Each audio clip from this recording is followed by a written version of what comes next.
중국의 어느 황제가 천하를 통일을 하고 난 후에 기분이 아주 좋아져서 황후에게 묻습니다.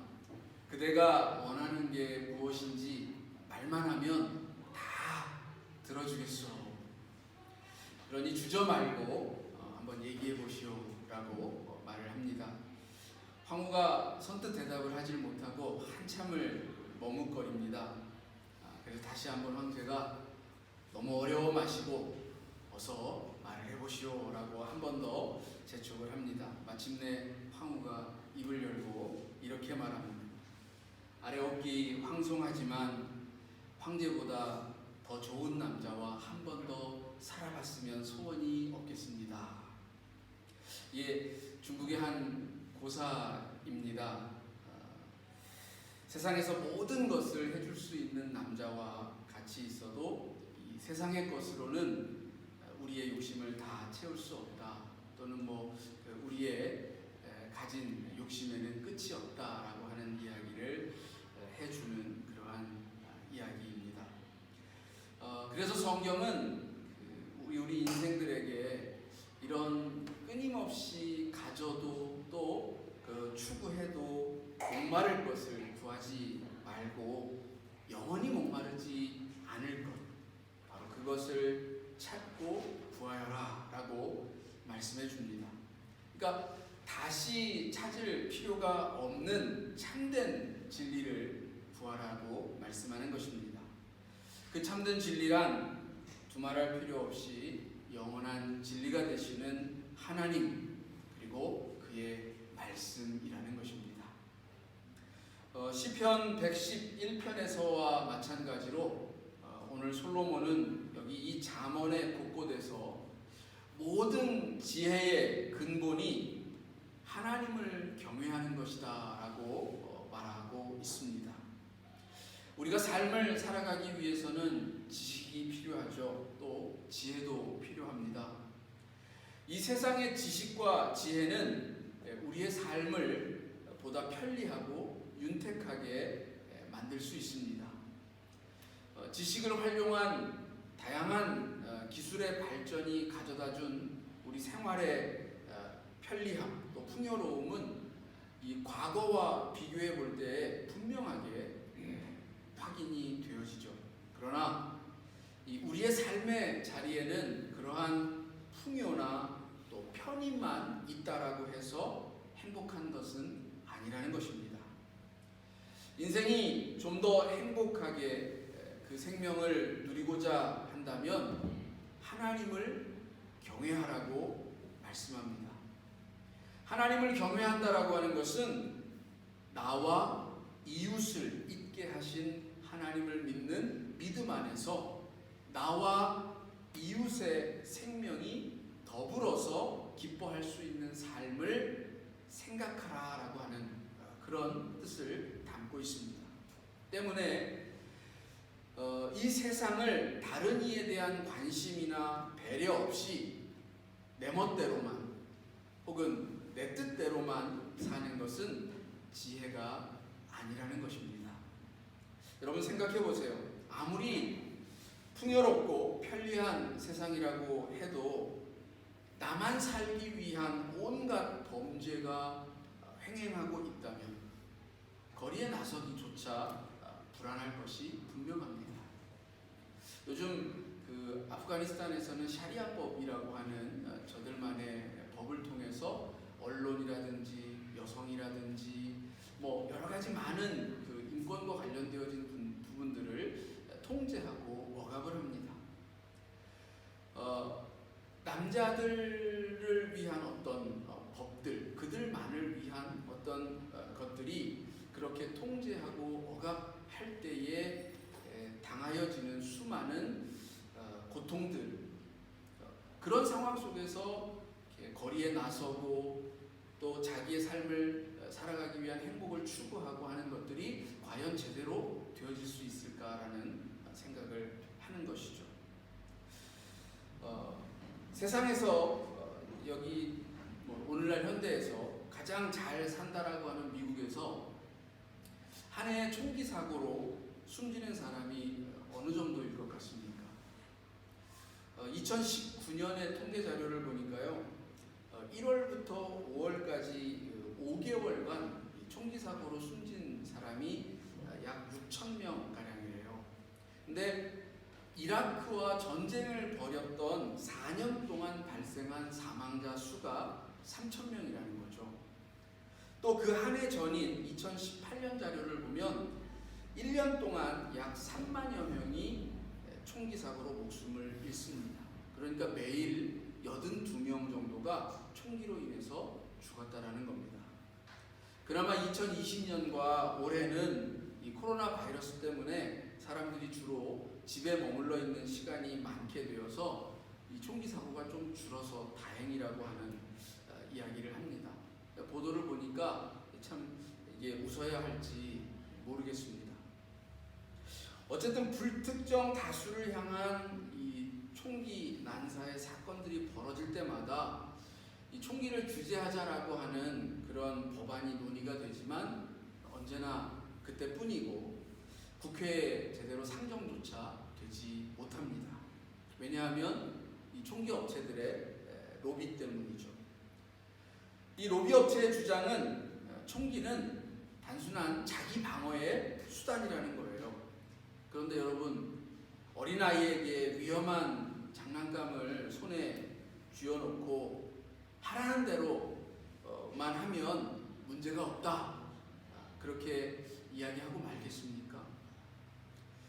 미국만의 이야기는 아닐 것입니다. 어느 나라나 개인 혹은 자기가 속한 조직과 집단의 이익을 위해서라면 어떤 범죄라도 서슴지 않겠다라는 그런 폭력적인 모습들이 우리 사회에는 만연해 있습니다.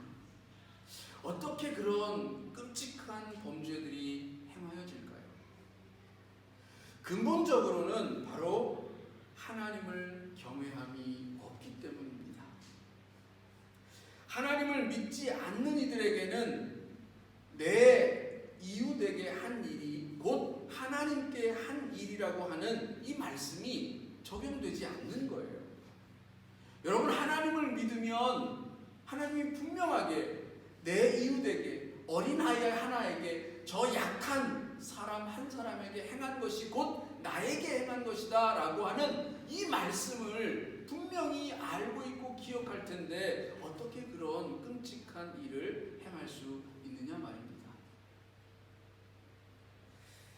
저들은 오직 이 세상에서 자기 목숨만을 위해서 살아갈 뿐입니다.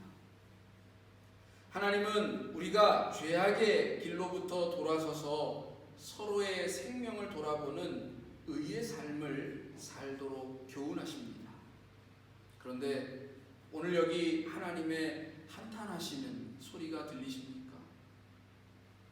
너희 어리석은 자들은 어리석음을 좋아하며 거만한 자들은 거만을 기뻐하며 미련한 자들은 지식을 미워하니 어느 때까지 하려느냐.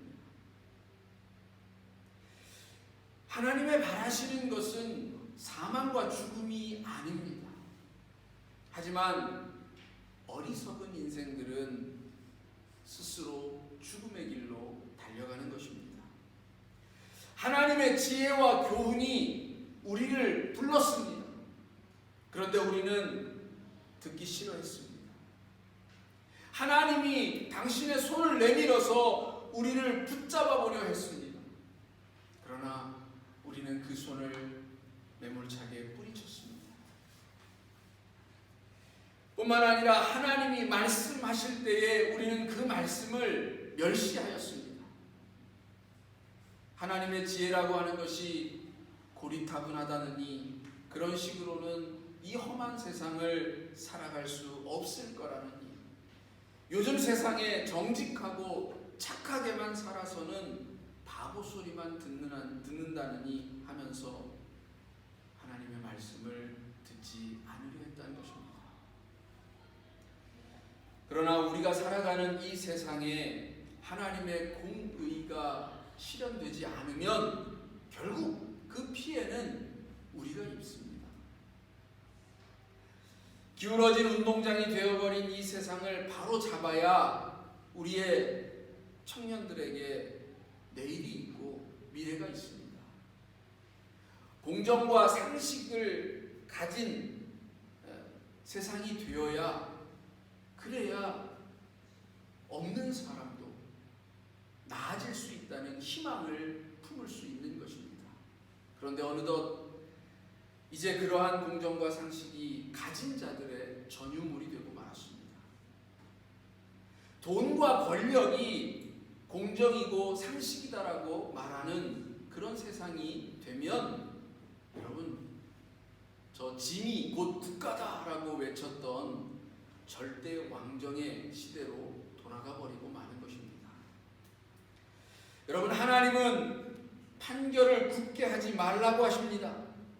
그런데 오늘날 검찰들은 자신의 이해관계에 따라서 벌 주고 싶은 사람은 사돈의 팔촌까지 탈탈 털어서 없는 죄도 만들어서 기소를 하고, 판사는 가진 자에게는 한없이 관대하고 없는 자에게는 한없이 엄격하다면, 만일 정말 그러한 우리의 세상이 되어진다면 그 세상을 과연 좋은 세상이라고 할 수 있겠느냐는 것입니다. 그런 세상이 되면 오만하고 거만한 자들은 죄를 지어도 자신이 벌을 받지 않을 것을 알기 때문에 더욱 거드름을 피우고 타인을 업신여길 것입니다. 이런 사람들에게 하나님의 말씀이니 교훈이니 공의니 하는 그런 말들이 들려지겠습니까? 자기가 법이고 심지어는 법 위에 자기가 있는데 자기가 하나님처럼 느껴질 텐데 무엇하러 하나님을 구하겠느냐 하는 것입니다. 믿는 자들이 기도하고 구하는 세상은 그런 세상이 아닙니다. 하나님을 경외하는 지혜를 가진 사람들은 겸손합니다. 그래서 자기의 생각에 앞서서 하나님의 뜻을 묻습니다. 함부로 판단하여서 경솔하게 행동하기보다는 하나님이 기뻐하시는가를 먼저 생각합니다. 내게 좋은 것일지라도 나에게만 좋은 것은 아닌지, 누군가에게는 고통이 되는 것은 아닌지 타인을 배려합니다.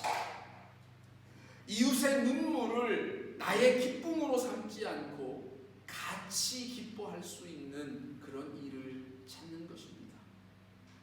여러분, 그리스도인이십니까? 프랑스의 정신의학자이자 철학가인 자크 라칸은 이렇게 말한 바가 있습니다. 너의 욕망을 결코 포기하지 마라. 내 안에서 용솟 숨쳐 나오는 그 욕망에 따라서 행하기를 멈추지 마라. 여러분, 여기서 말하는 욕망이라는 것은 오해를 하지 않고 들으셔야 되는데, 물질주의적인 세상에서 더 큰 부자가 되고 더 출세하고 권력을 쥐어서 자기보다 연약한 사람들을 짓밟고 무시하면서 얻는 그런 쾌감, 그런 세속적인 욕망을 말하는 것이 아닙니다. 락강이 말하고 있는 욕망은 모든 개인적이고 이기적인 욕망이 아닌 보다 근원적인 욕망, 즉 하나님의 형상을 지닌 인간, 하나님의 영을 품은 인간의 고귀한 생명에 대한 사랑을 말합니다.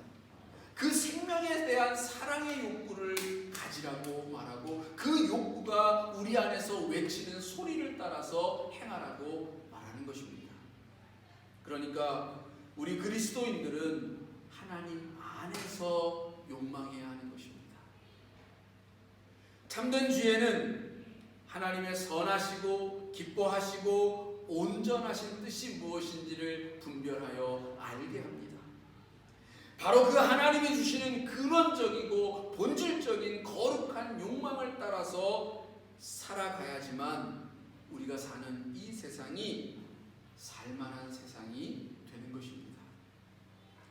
모든 사람에게는 개인적이고 세속적인 욕망을 넘어서는 공동체적이고 영적인 욕망이 있습니다.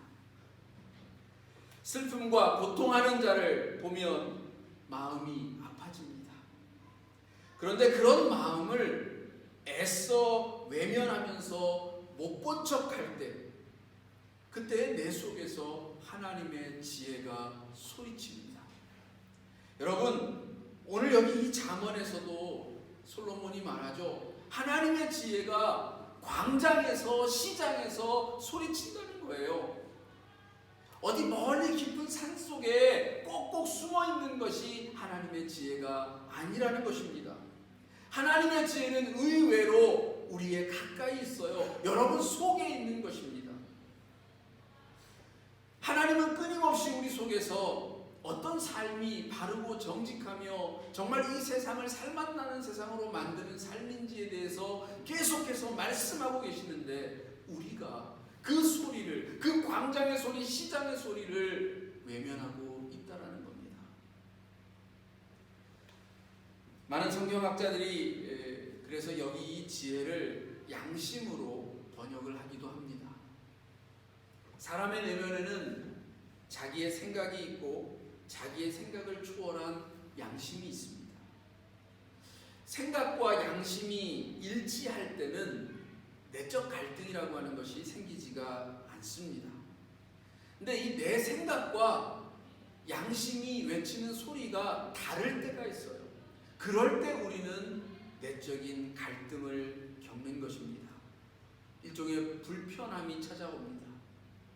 내면에 불편함이 찾아온다라는 것은 결국 이 양심이 우리의 생각과 부딪히고 있다라는 그런 뜻입니다. 생각이 행동으로 이어지는 과정에서 양심은 종종 우리의 생각이 옳지 못함을 지적합니다.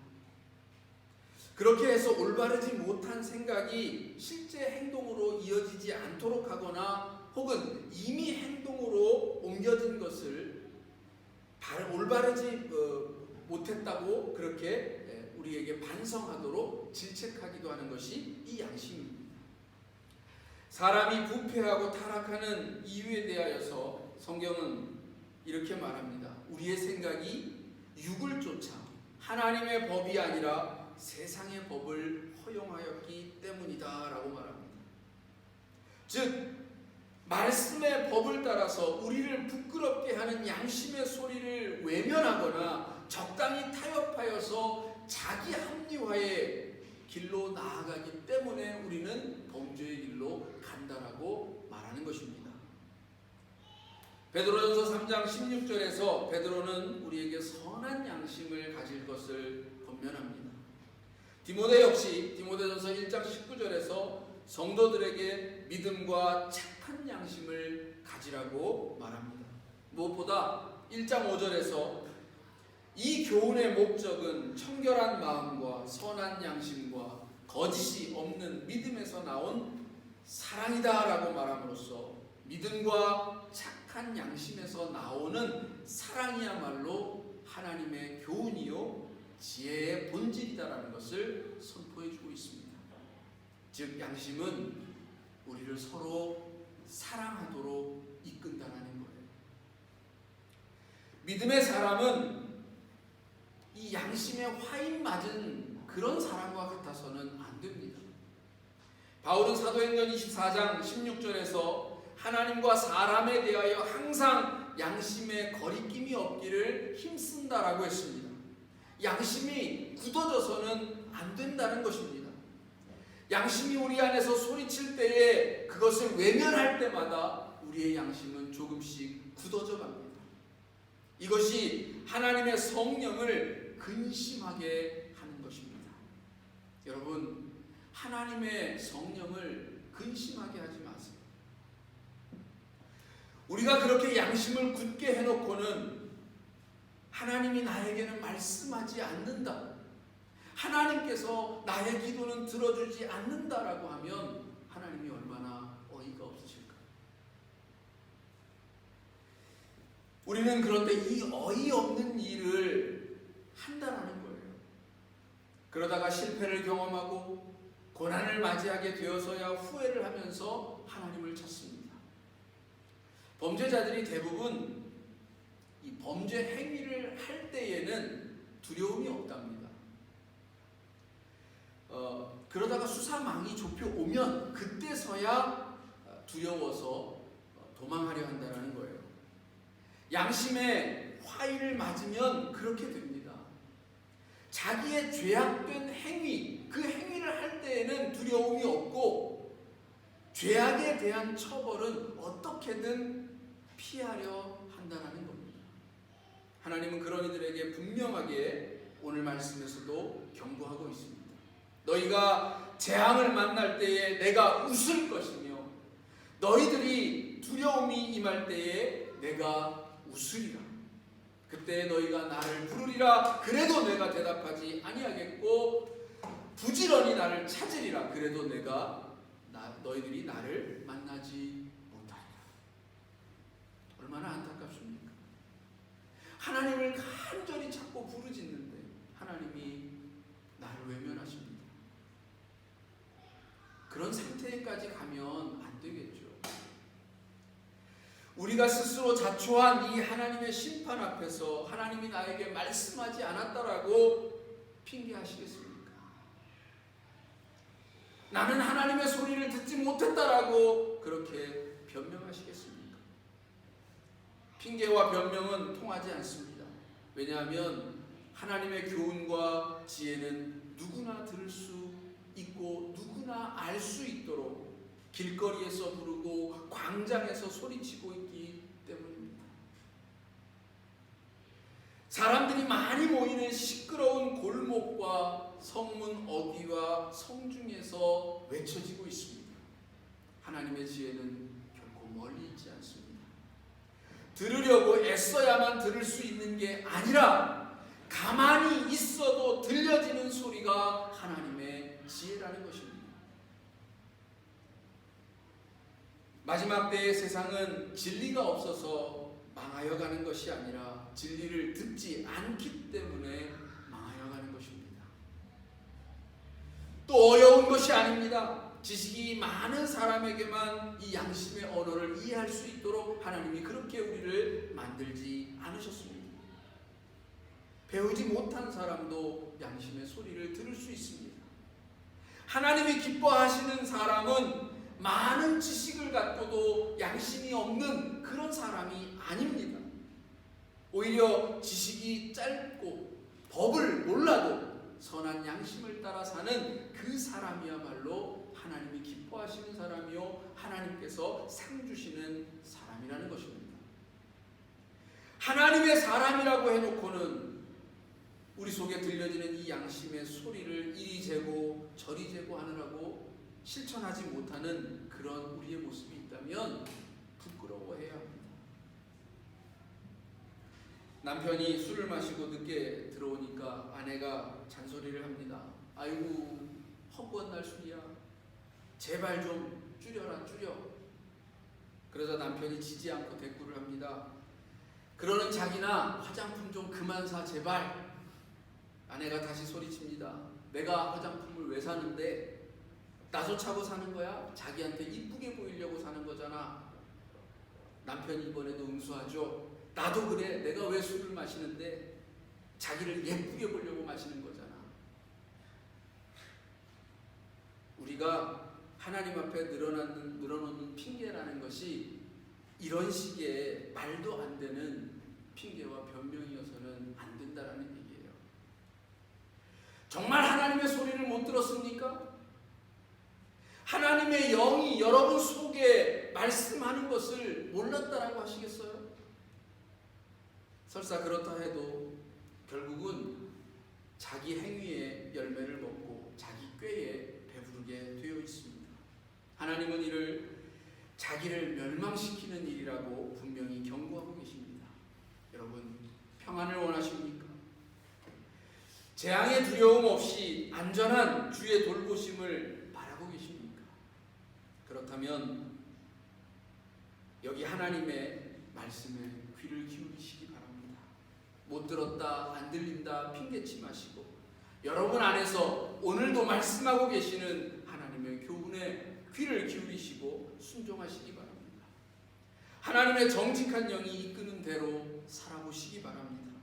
분명코 재앙은 물러가고 축복이 임하게 될 줄을 믿습니다. 기도하겠습니다.